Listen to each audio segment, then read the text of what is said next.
Hello, నేను మీ CS రావు. మరికొన్ని గంటల్లో తెలంగాణ ముఖ్యమంత్రి రేవంత్ రెడ్డి, ఆంధ్రప్రదేశ్ ముఖ్యమంత్రి చంద్రబాబు నాయుడు భేటీ కాబోతున్నారు.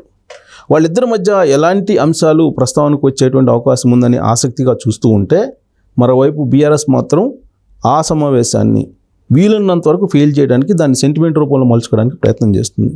అసలు వాళ్ళిద్దరూ భేటీ సక్సెస్ అయ్యే అవకాశం ఉందా, అసలు ఎలాంటి అంశాలు ప్రస్తుతానికి వచ్చే అవకాశం ఉందనే దాని మీద విశ్లేషణ తీసుకునే ప్రయత్నం చేద్దాం. ప్రస్తుతం మన దగ్గర సువేర గారు, సుంకర వెంకటేశ్వరరావు గారు మనతో ఉన్నారు. ఇంటరాక్ట్ అవుదాం. సార్ నమస్తే. నమస్కారం సార్. అందరూ ఆసక్తిగా చూస్తున్నారు, ఎందుకంటే ఇద్దరు సీఎంలు కలవడం ప్లస్ గురు శిష్యులు అంటారు కానీ ఇప్పుడు రేవంత్ రెడ్డి అయితే ఒప్పుకోవట్లేదు. సో వాళ్ళిద్దరూ కొంచెం బ్యాక్గ్రౌండ్ అవన్నీ కనుక చూస్తే ఎంతో కొంత ఇది కొంత ఫలవంతం అయ్యే అవకాశం ఉందని అనుకుంటున్నారా? 100% పాజిటివ్గానే మనం ఆశించడానికి అవకాశం ఉంటుంది సిఎస్ గారు. ఎందుకంటే చంద్రబాబు నాయుడు గారికి తెలంగాణ ఆంధ్ర అనే భేదాభిప్రాయం ఏమీ లేదు. ఆయన కూడా తెలుగు జాతి అంతా ఎక్కడున్నా కూడా బాగుండాలనేదే ఉంది. అలాగే రేవంత్ రెడ్డి గారు కూడా ఎక్కడా కూడా పురుషంగా మాట్లాడటం, హేళన చేయటం, ఒక ప్రాంతం వాళ్ళని విద్వేషంతో మాట్లాడటం అనేది ఎప్పుడు లేదు. ఆయన చాలా సంస్కారవంతంగా అందరూ మనం ఒకటేననే భావంతో వెళ్ళటం, అదే ఆయనకి ప్లస్ కూడా అయింది. మన విజయంలో కూడా ఆంధ్రప్రదేశ్ మూలాలు కలిగినటువంటి ఓటర్లు అందరూ కూడా రేవంత్ రెడ్డి గారిని ఓన్ చేసుకుంటానికి కూడా ఆయన బిహేవియర్ ఒక ప్రధాన కారణం అయింది. ఈ గురు శిష్యు సంబంధం అనేది రాజకీయాల్లో ఇవన్నీ మనం అంటానికి, ఆయన ఇప్పుడు సహజంగా చంద్రబాబు నాయుడు గారు ఒక పార్టీలో అధ్యక్షుడు ఉన్నప్పుడు రేవంత్ రెడ్డి గారు ఆ పార్టీలో పనిచేశారు. అనంత మాత్రం గురు శిష్యులు అనేది ఏముంటుంది, ఇంటిగ్రిటీ ఉండొచ్చు, నమ్మకం, ప్రేమ ఉండొచ్చు ఒకళ్ళ మీద ఒకళ్ళకి. అది అందరి మీద ఉంటుంది. అది ఇప్పుడు తెలుగుదేశంలో పనిచేసి వచ్చిన వాళ్ళు చాలా పార్టీల్లో ఉన్నారు. ఈవెన్ కేసీఆర్ కూడా మరి తెలుగుదేశం నుంచి వెళ్ళిన మనిషే కదా. ఆయన స్వయంకృతాపరాధం నోటుకు వచ్చినట్టు మాట్లాడి ఇష్టానుసారం హేళన చేస్తా, ఎవరిని పడతాను ఎంత మాట పడితే అంత మాట అంట, అహంకారంగా నియంతృత్వంగా మాట్లాడటం మూలన 10 మందికి దూరం అయ్యాడు. ఆయన చంద్రబాబు గారు ఎప్పుడు కూడా ఆయన ఏమి ఎక్కడ కించిపరిచి మాట్లాడలేదు. ఈవెన్ ఆయన కాలీరికి మనసు మీద పడినా కూడా పరామర్శకి వెళ్ళాడు, పెద్ద మనసు చేసుకుని. ఆయన ఆ సంస్కారం వాళ్ళలో లేదు. టీఆర్ఎస్ వ్యక్తుల్లో ఎక్కడా కూడా ఎక్కువ లేదు. అది ఇద్దరు కూడా కొంచెం ప్రోగ్రెసివ్ మైండ్తో ఉన్నారు. కొంత రిజల్ట్ ఉంటాయని అనుకుంటున్న సమయంలో అపరిష్కృతమైన అంశాలు గత 10 ఏళ్ళుగా ఉన్నాయండి. ఎందుకంటే 2014-19 మధ్యలో అక్కడ చంద్రబాబు నాయుడు గారు ముఖ్యమంత్రి, ఇక్కడ కేసీఆర్ ముఖ్యమంత్రిగా ఉన్నప్పుడు telephone tapping note vote case అనేది కావాలని పెట్టడం, ఒక బ్లాక్మెయిల్ రాజకీయాల్లో సిద్ధహస్తుడు, దేశంలోనే నమ్మదగిన వ్యక్తి కాదే అనే పేరు ఉన్నటువంటి కేసీఆర్గా ముద్రపడిపోయాడు. మొన్నటితో పూర్తిగా అయిపోయింది. అతను చరిత్రహీనుడిగా మిగిలిపోయాడు. ఆ టైంలో కావాలని ఉద్దేశపూర్వకంగా రేవంత్ రెడ్డి గారిని ఇరికించడం, పిలిపించి ట్రాప్ చేయటం, ఇదంతా కూడా పెద్ద అపరచాణికుడిలాగా అంతా అనుకుని ఏదో పొగిడించుకున్నాడు. కానీ అది తిరిగి కర్మ ఫాలోస్ అన్నట్టు తననే తిరిగి కొట్టింది. అప్పటి నుంచి కూడా చాలా సమస్యలు అపరిష్కృతంగా ఉన్నాయి. ఇద్దరి మధ్య, ముఖ్యమంత్రుల మధ్య, 2 ప్రభుత్వాల మధ్య అక్కడ కూడా చర్చలు జరగకుండా అట్లాగే ఉంటే ఆంధ్రప్రదేశ్ వాళ్ళు 80% వద్దు ఇక్కడ అనుకున్నారు. తాత్కాలికంగా అయినా సెక్రటరియట్ కట్టుకుని అక్కడికి వెళ్ళిపోవాలనుకున్నారు, వెళ్ళిపోయారు. అప్పటి నుంచి కూడా ఆంధ్రప్రదేశ్కి రావాల్సిన వాటాలు అట్టాగే ఉన్నాయి. ఆస్తులు ఇక్కడ అన్నీ కూడా అవి మొన్న 5 ఏళ్లలో రెండోసారి వచ్చిన 5 సంవత్సరాల్లో కూడా ఎక్కడ కూడా జరగలేదు. ఎందుకంటే జగన్మోహన్ రెడ్డి, కేసీఆర్ కూడా ఒక రకంగా జగన్మోహన్ రెడ్డి ద్రోహం చేశాడు ఆంధ్రప్రదేశ్. 2 సార్లు బీట్ అయ్యారు కదా. కానీ వాళ్ళ వ్యక్తిగత లాభాల కోసం వాళ్ళ వ్యక్తిగత ఆస్తులను దీనికోసమే మాట్లాడుకున్నారు. కక్ష సాధింపు ఎట్టా చేయాలి చంద్రబాబు నాయుడు మీద అనే దాని మీద వాళ్ళు వ్యూహం చేసుకున్నారు. కానీ ఫస్ట్ భేటీలో సెక్రటరియట్ ఇచ్చారు ఆంధ్రప్రదేశ్కి. ఇచ్చారు ఆంధ్రప్రదేశ్కి వెనక్కి ఇచ్చేసారు. ఫస్ట్ భేటీ కాదు, మొత్తం మాకు అవసరం లేదని అప్పుడే సరెండర్ అయిపోయింది. అదే అంతా దొంగల దోపిడీ తెప్పించి ప్రజాహితం ఎక్కడా లేదు. దాంట్లో ఉండాల్సిందే 2024 జూన్ 2 వరకు ఉండాల్సిన దాన్ని మొన్నే సరెండర్ చేసేసారు. అప్పుడే మాకు వద్దని చెప్పి ఆంధ్రప్రదేశ్ ముఖ్యమంత్రి కనీసం అడిగినప్పుడు ఏమన్నా మాకు రావాల్సిన వాటాలు ఏంటి, మాకు నిధులు ఏంటి అనేది ఎక్కడ అడిగారు, ఎక్కడ అడగల. వాటాల పంపిణీ కానివ్వండి, ఇంకా గోదావరి కృష్ణా జలాల అంశాలు కానివ్వండి, ఇవన్నీ కూడా సున్నితమైన అంశాలు మాట్లాడుకుని పరిష్కరించుకోవాల్సిన అన్నదమ్ముల మధ్య వాటాలు లాంటివి.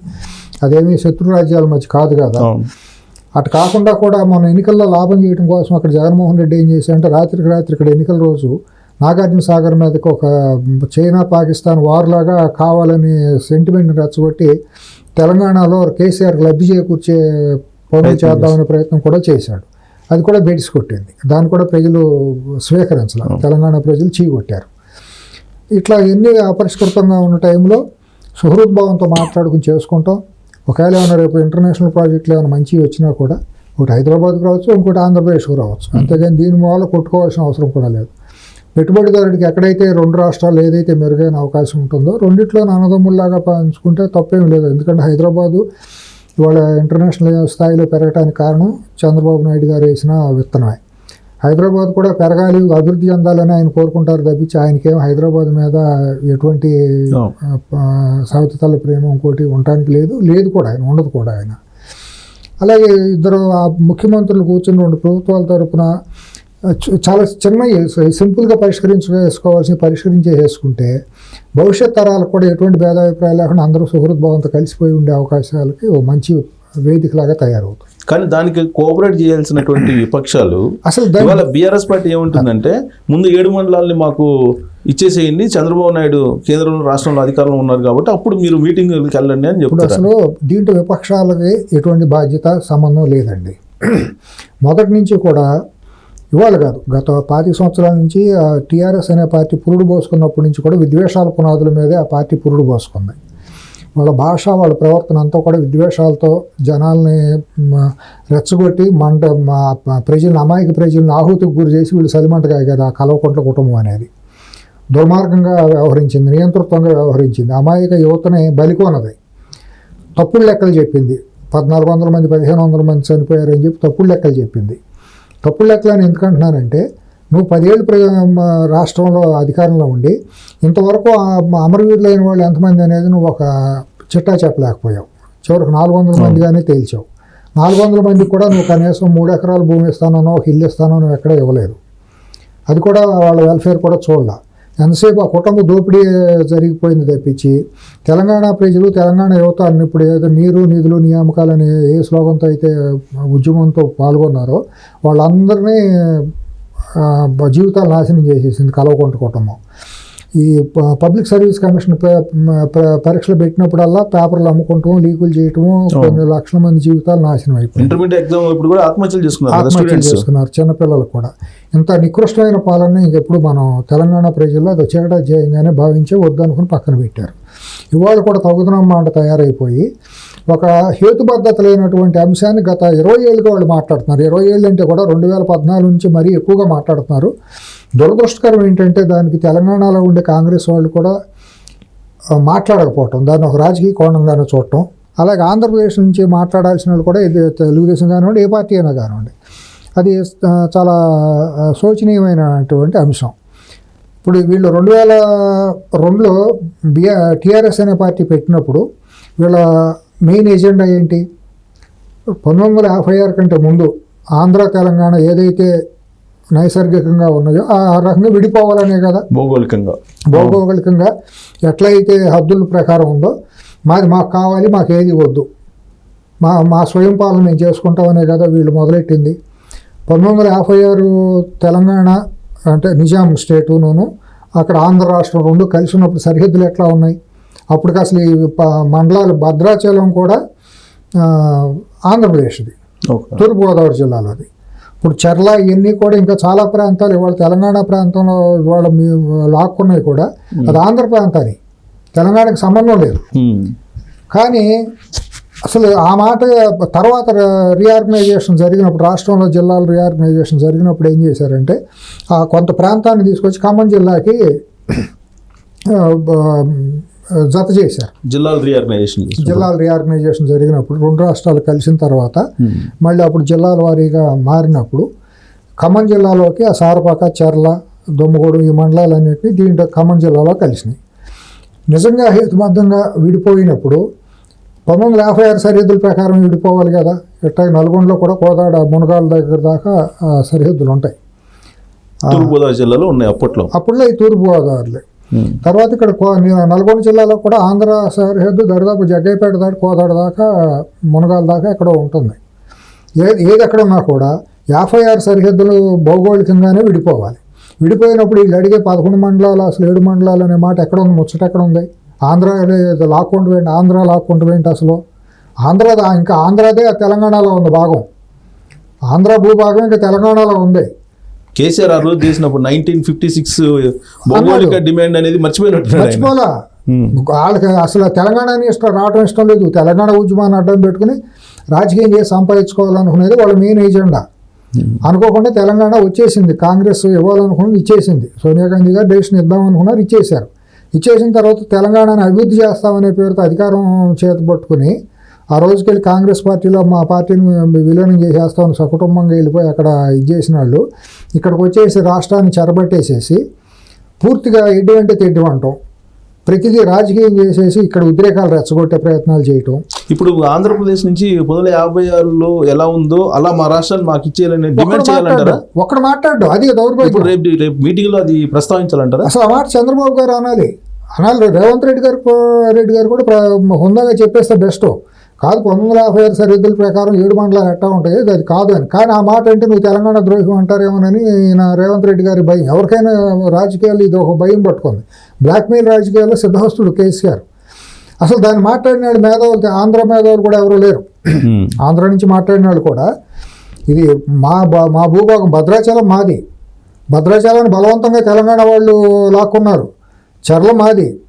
నిజంగా అయితే భద్రాచలం యువతల సారపాక వరకు కూడా భౌగోళిక సరిహద్దులు తీసుకుంటే సారపాక పేపర్ మిల్ వరకు కూడా ఆంధ్రాకి వెళ్తుంది. ఇప్పుడు హరీష్ రావు అంటే డిమాండ్ చేశారు అనుకుందాం, ఏదో సెంటిమెంట్ పార్టీని ఏదో బతికించుకోవాలని తాపత్రయంతో.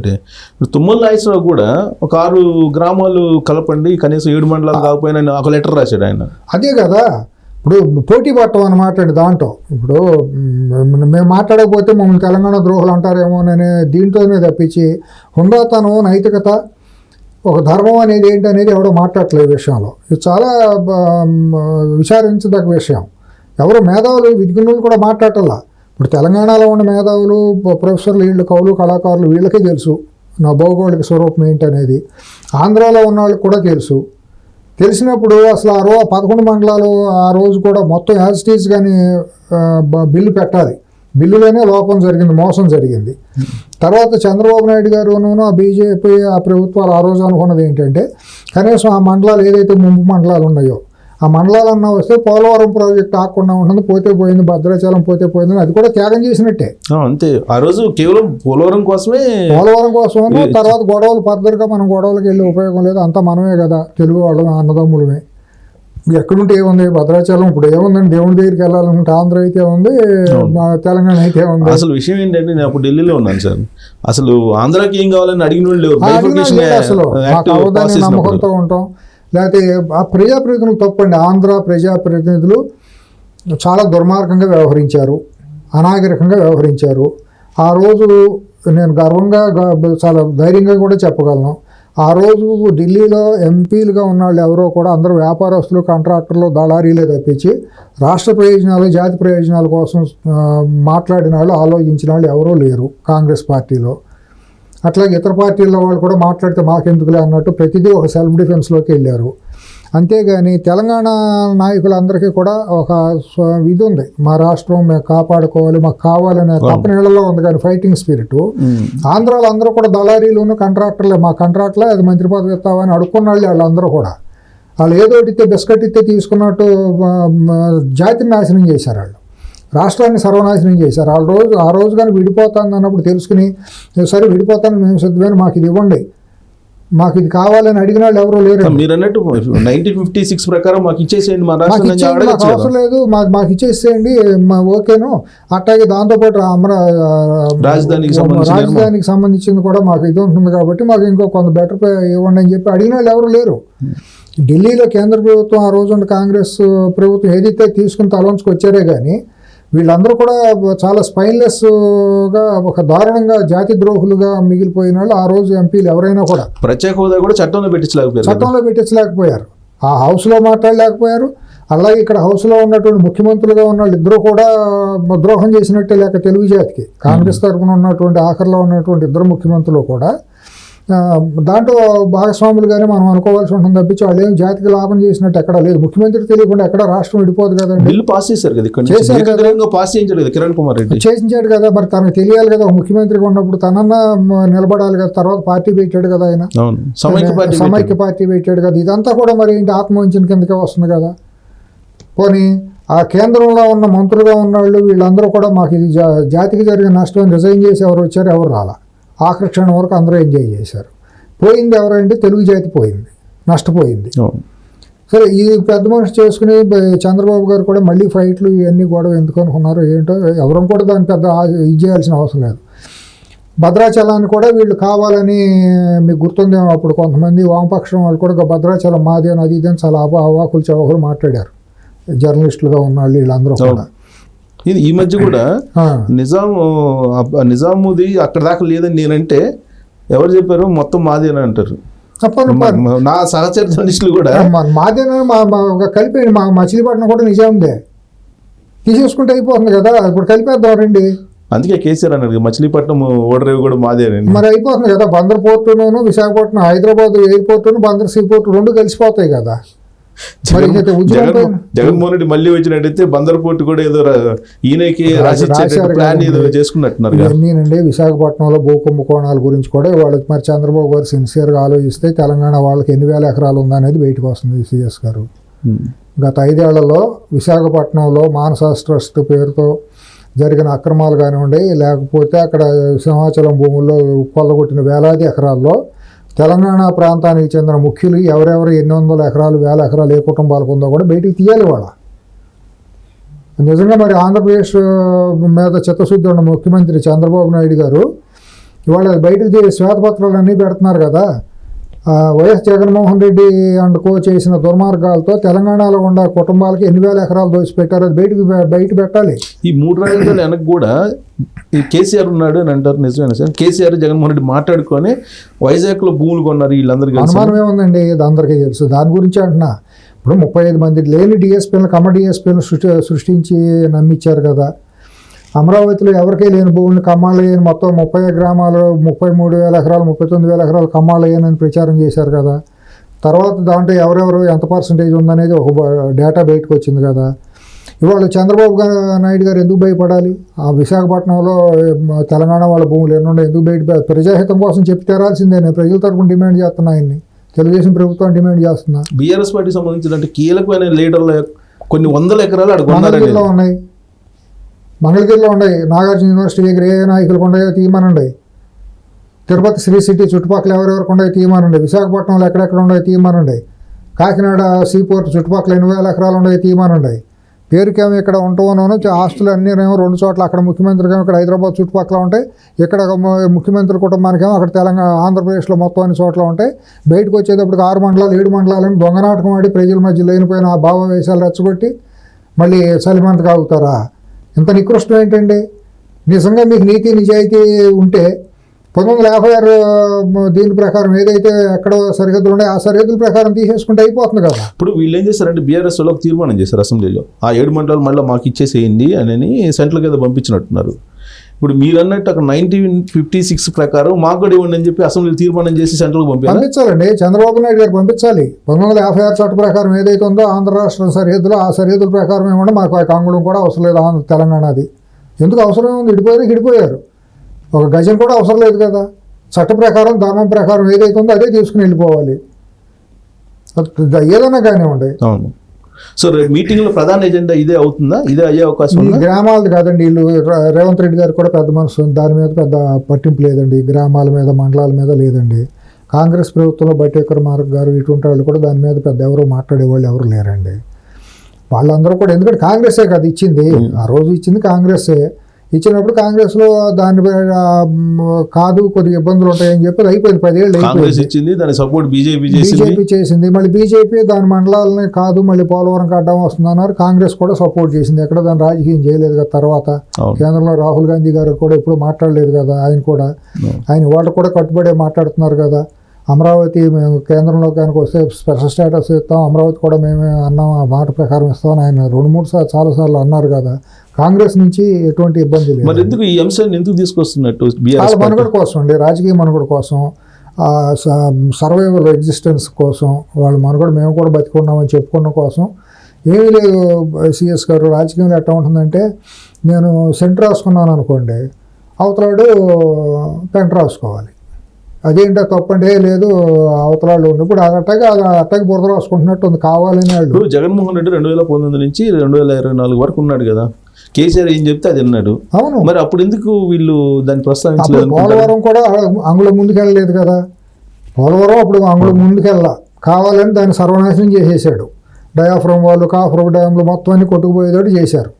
అదే పద్ధతిలో వీళ్ళు ఇక్కడ కాళేశ్వరం ప్రాజెక్టుతో కూడా వీళ్ళు అదే దోపిడీ చేశారు. 1,50,000 కోట్ల దోపిడీతో ఇప్పుడు అన్ని పునాదులు కొట్టుకుపోతున్నాయి కదా. సేమ్ ఆ రోజు కనీసం మరి అంత మీకు ఇదే ఉన్నప్పుడు ఇదే దాన్ని మరి ఆంధ్రప్రదేశ్ ప్రభుత్వం ద్వారా ఇద్దరు ఉమ్మడిగా పెట్టేసి కేంద్రానికి పంపించుకోవచ్చుగా. ఆ రోజు మరి మోడీ గారు ఇద్దరిని మోసిన దత్త తండ్రిలాగా ఇద్దరిని కాపాడాడుగా.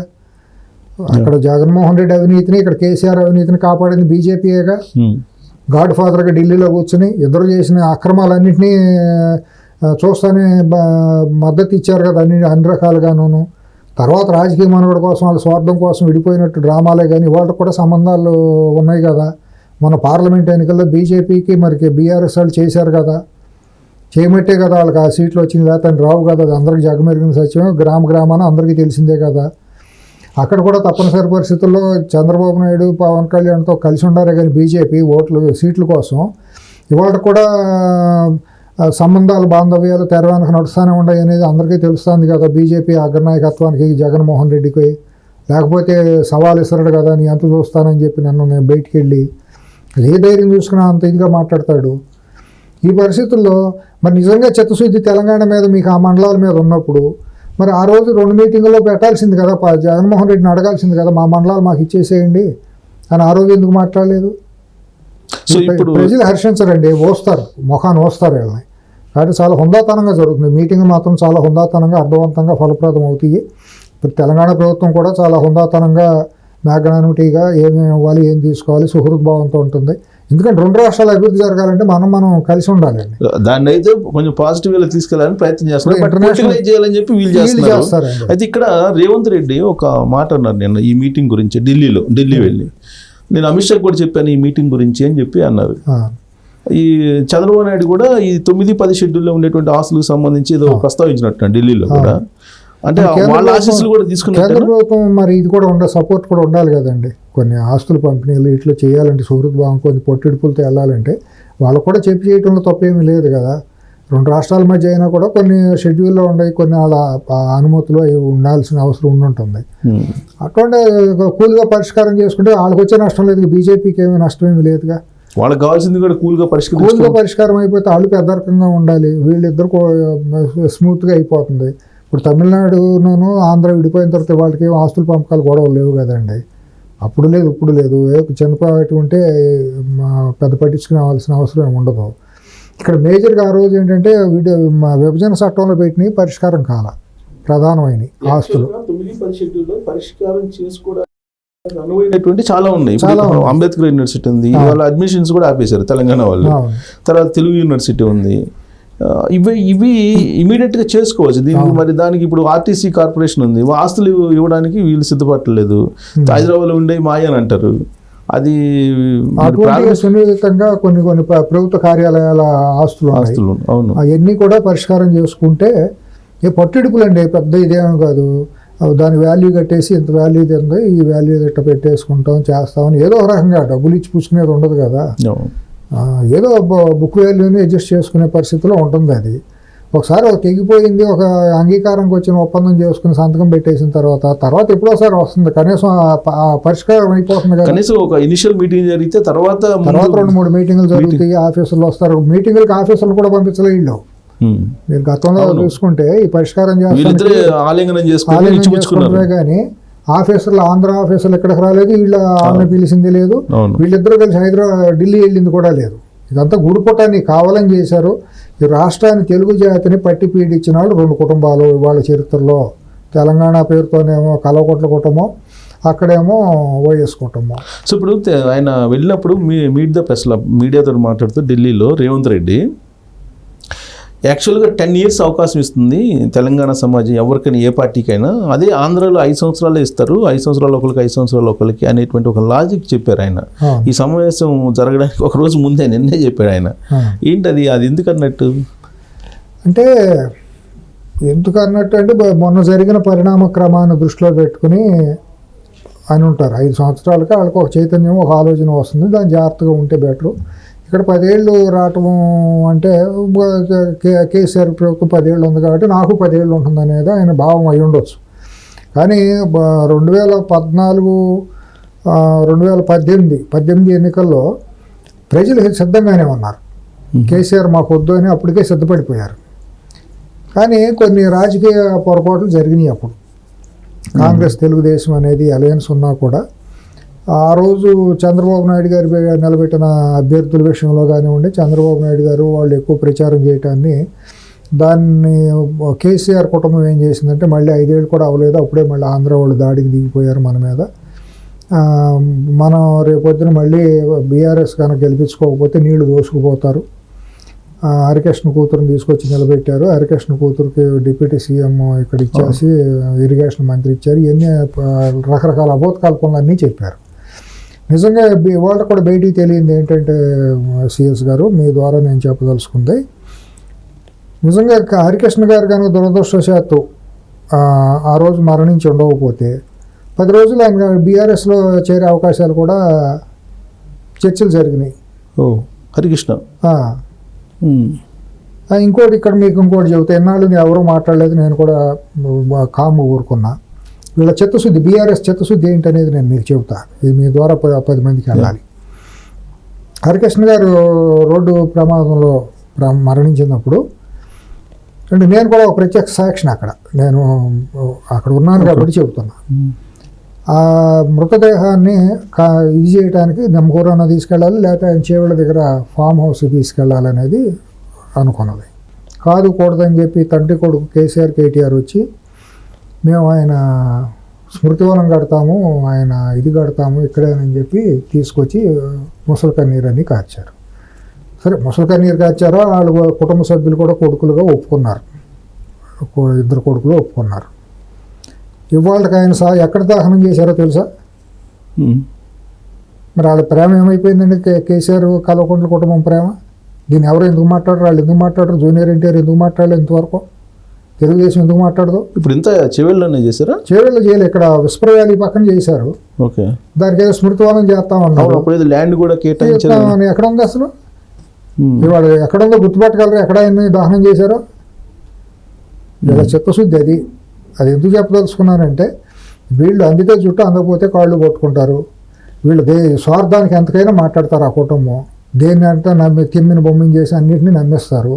నమ్మే జనాలు గొర్రెలు ఉన్నంతకాలం వాళ్ళ రాజకీయం నడిచిపోతూ ఉంటుంది. అడగని వాళ్ళప్పుడు ఎవరిని అడిగితే వాళ్ళ మీద దాడి, భయపెట్టడం. ఎన్ని రోజులు భయపెడతారండి వడకూపులు? ఎవరు భయపడతారు వీళ్ళ ఊపులకి? దీన్ని మర్చిపోయారు జనం. అవును, అప్పుడు కేటాయిస్తాను కూడా చెప్పారు. ఎక్కడ ఉంది వాళ్ళకి? ఆ కుటుంబం మాట్లాడదు. అసలు కేటాయింపులు కూడా జరగలేదు. ఎక్కడ జరగలేదు కదా. జరిగితే వాళ్ళు కొడుకు కట్టుకునేవాడే కదా. కొడుకులు 2 కట్టుకుంటారు, ఏదో ఒకటి కడతారుగా. ఒక సమాధం, ఒక మందిరం ఏదో కడతారుగా.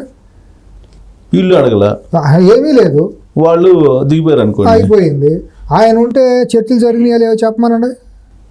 కొండగట్ట ఆంజనేయ స్వామి మీద ప్రమాణం చేసి కల్వకుంట్ల కుటుంబాన్ని చెప్పమనండి. హరికృష్ణతో చర్చలు జరిపారా లేదా? అంటే ఇది ఓన్లీ ఓరల్ గానా లేదా తీర్మానం ఏమైనా చేశారా? ఏది ప్రభుత్వం నుంచి అప్పట్లో ఈ స్మృతివనానికి సంబంధించి ల్యాండ్ అది మరి ఏం జరిగిందో తెలియదు. మరి మనకు తెలియదు. ఆ రోజు తీసుకెళ్ళి అక్కడ దహనం చేశారు. సో అక్కడికి వెళ్ళడానికి వెళ్ళేది ఇక్కడే పెడతాం, మేము స్మృతివనం కడతాము, ఎన్టీఆర్ ఘాట్ లాగా అక్కడ కూడా హరికృష్ణ ఘాట్ ఒకటి పెడతాం, అది ఇది అని చెప్పారు. మోసమే కదా జరిగింది.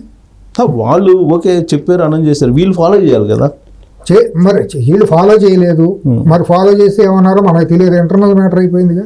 అంతే. ఇప్పుడు కనీసం ఈ సీఎం అయినా వీళ్ళు పోయి కలవాలి కదా. నిజంగా హరికృష్ణ మీద ఎందుకు వెళ్తారండి కలవాల్సిన? ఈ సీఎంకి ఏం సంబంధం ఉంది? కాంగ్రెస్ చెప్పారు మీరు కోఆపరేట్ చేయండి అని చెప్పి అడగారు కదా వీళ్ళు. కాదు కదా, అసలు కాంగ్రెస్ ప్రభుత్వానికి ఏం సంబంధం? ఆ రోజు నువ్వు ఎందుకు నమ్మేవాళ్ళని? ఎన్టీఆర్ హరికృష్ణ ఆత్మ క్షోభనిచ్చినట్టు కదా, ఆయన ఆత్మగౌరవం దెబ్బతీసినట్టు కదా వీళ్ళు కేసీఆర్ వాళ్ళు కూడా. ఇది చెప్పానంటే హరికృష్ణ గారిని వాళ్ళు పార్టీలో చేర్చుకోవడానికి ప్రయత్నం చేశారో లేదో చెప్పానంటే కొట్టే మనం చేయలేదు అని చెప్పాను. కొండగట్ట ఆంజనేయ స్వామి మీదను యాదగిరి నరసింహస్వామి మీద ప్రమాణం చేయమని. సో యాక్చువల్గా ఇప్పుడు ఒకవేళ అది జరిగిన ఇప్పుడు రేవంత్ రెడ్డి అను జూనియర్ ఎన్టీఆర్ కొంచెం కార్డియల్ రిలేషన్ తోటి ఉంటారు. ఎందుకంటే 2009లో ఆయన ప్రచారానికి వెళ్ళినప్పుడు ఈయన కూడా వెళ్ళాడు. అప్పటి నుంచి వీళ్ళిద్దరికి ఏదో కార్డియల్ రిలేషన్ ఉంది. ఇప్పుడైనా సరే రేవంత్ రెడ్డిని కలిస్తే అది ఒక సొల్యూషన్ వచ్చే అవకాశం ఉంది. మరి వాళ్ళ ఆలోచనలు ఏంటో, కొడుకుల ఆలోచన ఏంటో మనకు తెలియదు. జరిగింది కేసీఆర్ కుటుంబం గురించి చెబుతున్నాను నేను. ఇప్పుడు వాళ్ళు ఆంధ్ర వాళ్ళ సెంటిమెంట్ని ఏ రకంగా వాడుకుంటారు, ఏ రకంగా ఎదురు చేస్తారని చెబుతున్నారు. 2018లో కావాలని దాన్ని వాడుకున్నారు, ఆ అంశాన్ని. హరికృష్ణ గారి అమ్మాయిని చూపెట్టి దుష్ప్రచారం చేశారు. 18లో ఓడిపోవడానికి కారణం అది. లేకపోతే అప్పుడే పోయింది, అప్పుడే కాంగ్రెస్ ప్రభుత్వం రావాల్సింది అసలు లెక్క ప్రకారం. సరే ఆ టైంలో కేంద్రంలో ఉన్న బీజేపీ కూడా చంద్రబాబు నాయుడు గారితో వైరం ఉంది కాబట్టి శత్రువు మిత్రుడు అన్నట్టు ఇక్కడ ముందుకెళ్తానంటే సహకరించింది. కేసీఆర్ మాయ మాటలన్నీ బోల్తా పడింది బీజేపీ కూడా. అంటే బీజేపీ బోల్తా పడింది. 2018లో తప్పు జరిగిపోయిందని చెప్పి ఎలక్షన్ కమిషన్ ఏదో సారీ చెప్పాడు. 5 లక్షల ఓట్లు ఏదో దొంగ ఓట్లు జరిగినాయి సారీ కూడా చెప్పాడు బహిరంగంగా ప్రెస్ మీట్లో. అవును. దాని కంటిన్యూషన్ ఏంటంటే ఢిల్లీలో నిన్న రేవంత్ రెడ్డి ఏమన్నారంటే ఈవీఎంల గురించి కూడా మాట్లాడాడు. ఒక 15% ఈవీఎంలు రిజర్వ్ ఉంటాయి, దానికి కనుక రిగ్గింగ్ చేసి అటు ఇటు మార్చేస్తే అది జరిగినాయి కదా. లాస్ట్ టైం జరిగింది మీకు మహబూబ్ నగర్, కరీంనగర్, నిజామాబాద్, నల్గొండ, తెల్లారిపడి కారులోనూ బస్సుల్లోనూ మనం కొన్ని వీడియోలు చూసాం కదా. మిషన్లు మార్చడం చేయటం ఇవన్నీ మామిడి తోటలో కనిపించినవి ఇవన్నీ కూడాను. దాని మీద ఇవాళ కూడా ఎవరో సమాధానం చెప్పలేదు కదా. జంబ్లింగ్ జరిగినాయి, ఏదో జరిగిందని చెప్పి ఎన్ని శేష ప్రశ్నలు మిగిలిపోయాయి. ఎవరికి ఎప్పటికీ సమాధానం రాని చాలా ఉండే బేతాళ ప్రశ్నలు అంటే ఈసీఎస్